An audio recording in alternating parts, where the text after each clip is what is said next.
What is going on, guys? Welcome back to another video here on Loud and Proud. I've been taking a poll on my Instagram and I was very curious to know, do you guys like seeing the outdoor work, the property management work for our hunting stuff that we have going on, or not? We are going to be doing a deer hunt is our goal for the fall of 2021 season, which is this upcoming deer season. So stay tuned for that if you guys are interested in deer hunting and seeing boatloads of deer and having opportunities at really nice bucks. We're going to be giving away a deer hunt to come down and hunt with Reagan and I for a few days, and stay tuned for that. It's not going to be like super soon, but it's going to be for this season, so it won't be too far from now. We're going to have to do the giveaway for that as well, so stay tuned for that. But also, guys, I've been taking a poll, and a lot of you guys have been saying you enjoy the property work. Now there are, there's a portion of people that, they like truck stuff and that's all they like. They're like automotive, they're gearheads, and that's what they like.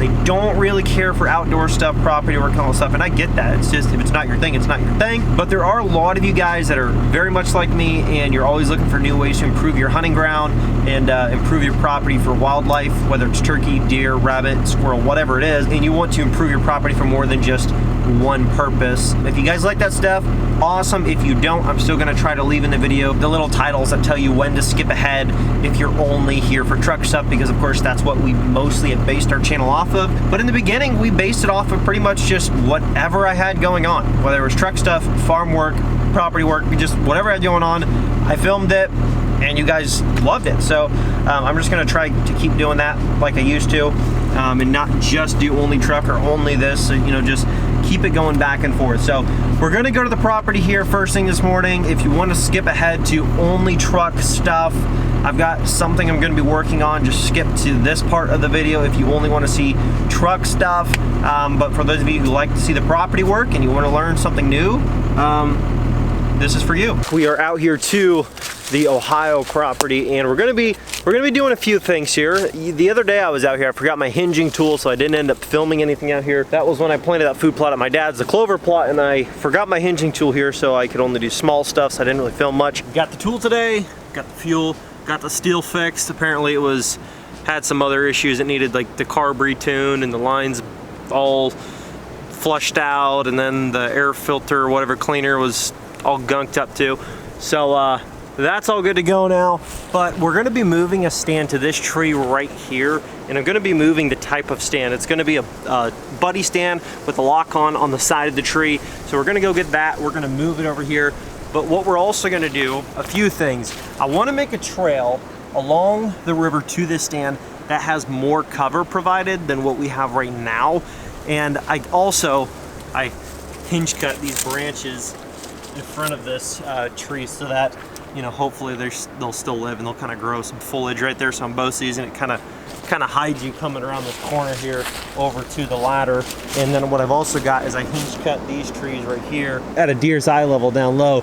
It's gonna hopefully create even more of a visual barrier to get up into this tree stand, and hopefully it kind of helps shield. What I'm also gonna do is drop a few more of these trees, just some of these real small ones here, around, and almost make like a little wall, like a rounded wall that goes from this corner here that sees down the food plot and round it off over to the river view right here with cover, so you can, in a very sneaky way, get to this tree without being seen. Because let me tell you, if your access sucks, your hunt could suck as well, especially if you're trying to get back to spots that are very borderline close to where your deer could be bedding. You want to create cover to get in, but you also want to make sure that your access trail is opened up enough to where it's not like a bulldozed wide open path. You want it to be about shoulder width or so you're not snagging and rubbing your scent on everything other than your boots hitting the ground. You got to make sure that they can't see you as easily when you're walking in on that path, just in case there are deer bedded close by.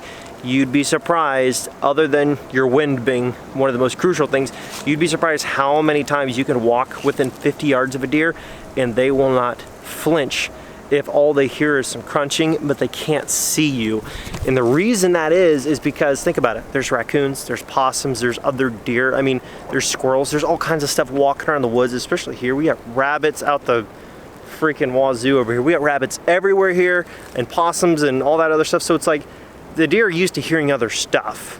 Okay, so as long as you walk calm, you walk cool, and you're not making obnoxiously loud noise, if they can't see you, and the wind's good, that goes a long ways with access. And so we didn't really get to do this for last season because we bought the property and it was already the middle of the deer season. So what we're gonna do is take this trail here, you can kind of see this open trail, and we're gonna kind of drop some of these small trees on the left and the right and kind of hinge them in rows on either side of the trail so that you have nice side cover coming in here. And this is an old logging road, so we're just gonna kind of follow it. And again, take these trees and drop them and just follow this old logging road past that stand, because we're going to be taking that stand down and moving it to optimize the location a little bit. And then we're just going to keep following this until it reconnects down to that other spot route right down there. It's going to be a lot of fun. Let's get to it. Got the lock-on stand, got the buddy stand, ready to lean this thing up on this tree. I'm going to set the camera up and get to pushing her on up there. This is a pain in the butt filming solo, but sometimes it's all I can do. As long as the wind doesn't blow up my camera. There, took my saw and made a nice little flat shelf in it. So now my camera will actually stay put. For all you guys that have to set your stands by yourself, I feel you.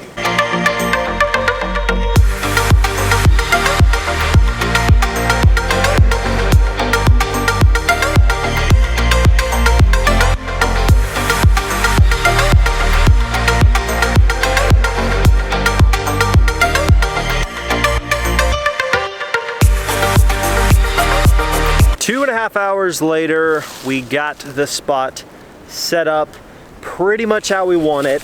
And I really hope you guys understand the importance of putting time like this into your hunting experience, if of course you want to have a really, really good hunting experience. I'll show you everything that we did and why we did it. So there was an old trail, an old logging road that kind of just got converted into a deer trail that kind of comes through here, kind of winds down through here. There's another one that winds down through right there. And it really came right along this ridge, which is now where our access trail is gonna be.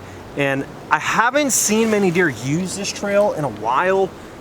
Whenever we were in the stand, we never really saw many deer running the ridge right here. What we saw was the activity more about 30, 40 yards back off the ridge, kind of moving along in the distance, not right on it. So what we ended up doing here was we put the stand up here. It's a buddy stand with a hang-on next to it for cameraman purposes, because we like to film our hunts whenever we can get the camera person out here to do it, whether that be my brother or me hunting with my wife or a friend. We like to be able to do that, so we like to have 2 stands in every spot, in every tree. And then what I did was I made it so that you could easily get up to a 40-yard shot out that way to your left if you're in the buddy stand. And then I dropped a bunch of real small saplings. And when I'm making the access trail coverage and stand access coverage spots, I'm cutting really small stuff. And I just did this to kind of make it all brushy. And then in bow season, this should be all greened up with leaves on here. And then some briars might grow in this area around the stumps of these trees where the sunlight opened up.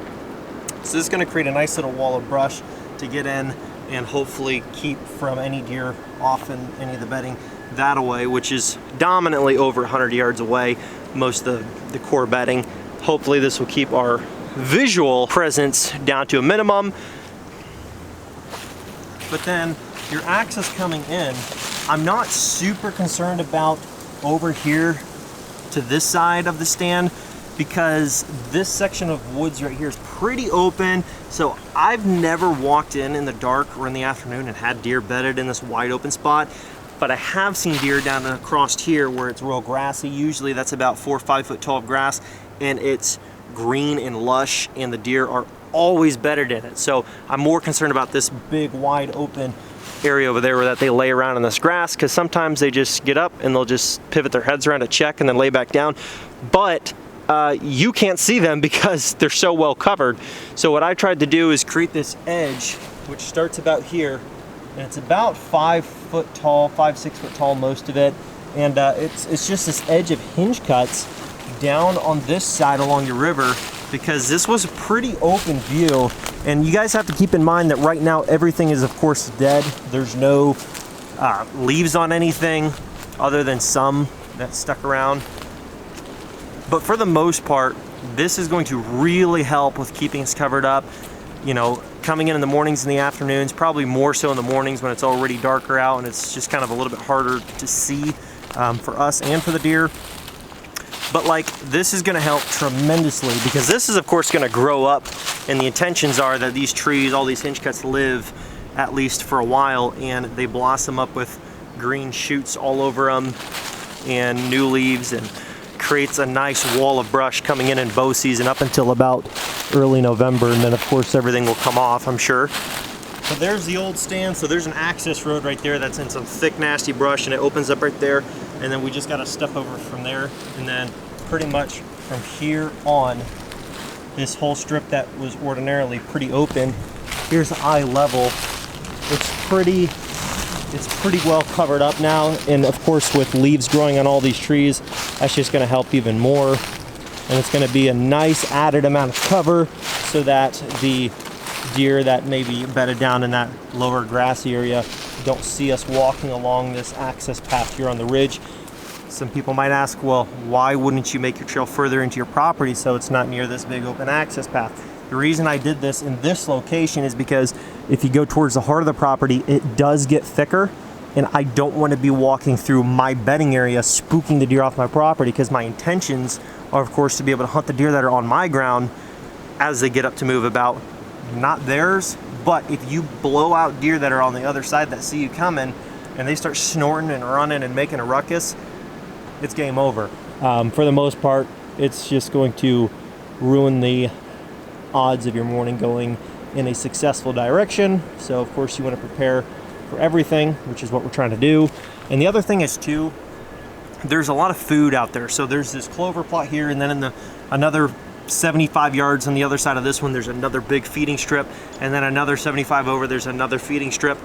And if there's deer in the dark feeding on these, or in the afternoons on my way in or out, I don't want to be cutting through the middle of those plots, which are in the middle of the property. I'd rather stay close to this edge where there's no food and there's no bedding, and get in and out discreetly. So as you can see behind me here, this trail, it's pretty nice. Of course, before the deer season's here, we're going to probably not right away, but fairly soon, we're gonna come in here probably with an old push mower and just mow the path, and leaf blower as well, and rakes and all that stuff, and just like mulch up everything on the walkway in here to make it as quiet as possible, and then also make sure we clean off all the big loud crunchy leaves from last fall, and just make sure that the trail is nice and quiet, easy to get in and out, and you can be as little disturbance as possible, because the more disturbance, the more things will go against you, and you don't want that happening. So we're gonna get this spot all picked up, get all my stuff, and head on over to the other location. Back over here to work on Rosine again. We've got the sub box here, and I'm so sorry guys, I am completely ignorant when it comes to knowledge on sub boxes, and a lot of you guys, in a very constructive criticism type way, made me feel pretty stupid about my idea here with the whole sub box. You guys were like, this guy's like, we gotta buy a smaller sub box. Just take the speaker off and screw it onto the back of your other box that you built. Don't put a sub box inside of a sub box, you know what I'm saying? So, however, I appreciate it because it opened up my perspective to new ideas, and I think it's actually gonna be pretty freaking cool. And the way you guys helped me out with that just opened up my whole idea for the sub box. And so we got some caulk, we've got some more lumber, I think enough to finish this, and then we're gonna pull the sub box out here. We're gonna work on a little bit more, seal up all these cracks and crevices, and then get at least one more step done here, and then we might even work on the first gen for a little bit. So here's what we're actually gonna do. I bought some caulk, and we're gonna fill these little cracks and crevices here and let it dry, and then just kind of sand it down. And I've got a board here right over there, some more of that aspen, and we're actually going to be installing the backboard, and then we're going to be measuring out our circle for the sub, cutting it out with a jigsaw, and having that ready to go. And other than like these little cracks and holes and stuff like that, we're going to be trying to fill any little tiny crack. Right through here, there's no cracks here, just a little tiny seam there, little tiny seam there, little itty bitty seam there. So we're gonna be able to seal that all off pretty darn easy. I'm gonna leave this bottom gap open temporarily though, until I know for sure where we're gonna have to run our cords and wires and whatnot. Yeah, then we should be good. And then we're gonna see if we can put our sub in there and get it functioning. I don't know if we're gonna get to installing this actual sub on the box today or not, just to test fit it, but we'll see what happens.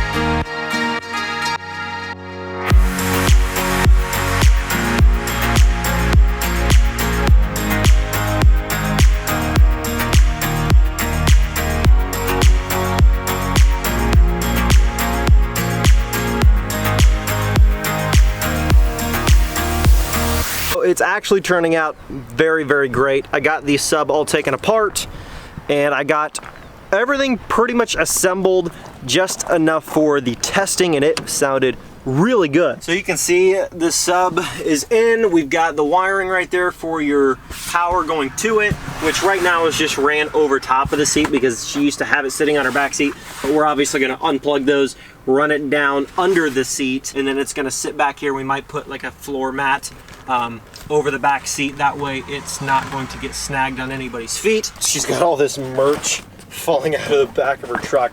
But anyways, so the wiring, I'm not 100% where we're gonna hide it, but it'll be pretty easy to fix. But it sounds good. I just put it in here for a test. I'm still gonna pull it out and we're gonna caulk all of the cracks and crevices here real quick.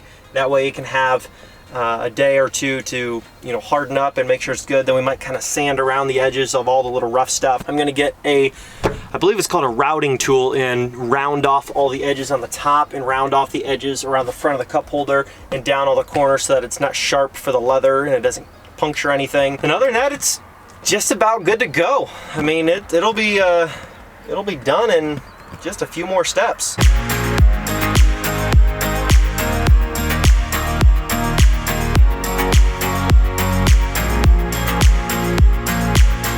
Well, my camera completely died, and not only did it die, but the memory also filled up on it. I've got the sub box all sealed off. I'll show you what all I did and kind of go around it real close so you can see everything in detail. There was some very, very, very small gaps on the back. Those are sealed. There was a tiny gap in the bottom corner over here. There was a very faint hairline gap on and off up this edge. I mean, most of these gaps that I filled were hardly gaps at all, but I just went ahead and filled them anyways, because why not? I'm out here with the caulk gun.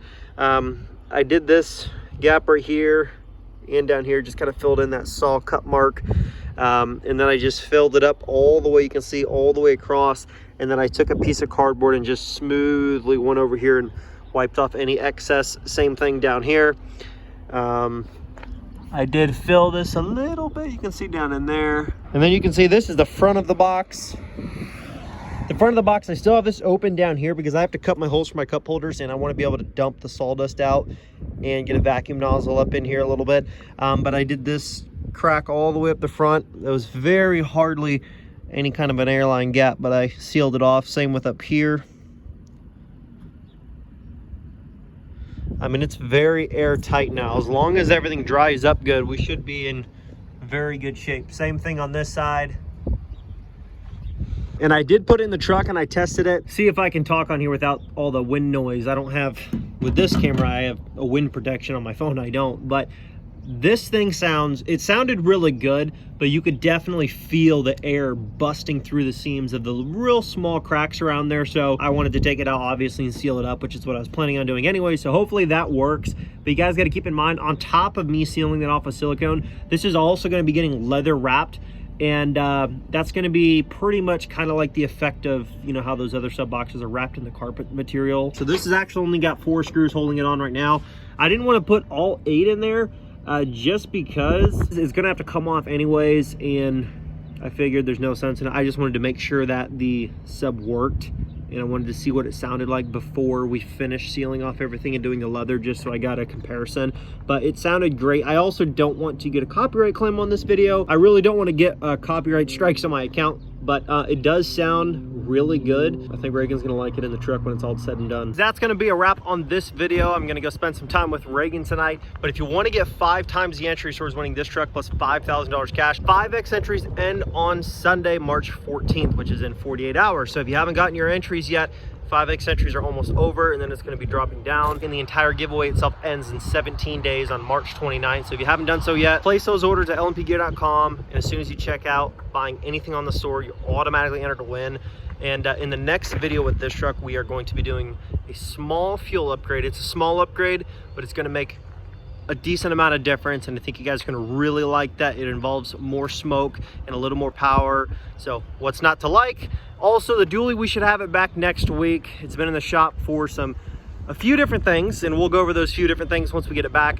But stay tuned, guys. Anyways, guys, hopefully you enjoyed the video. I'll catch you in the next one. Peace.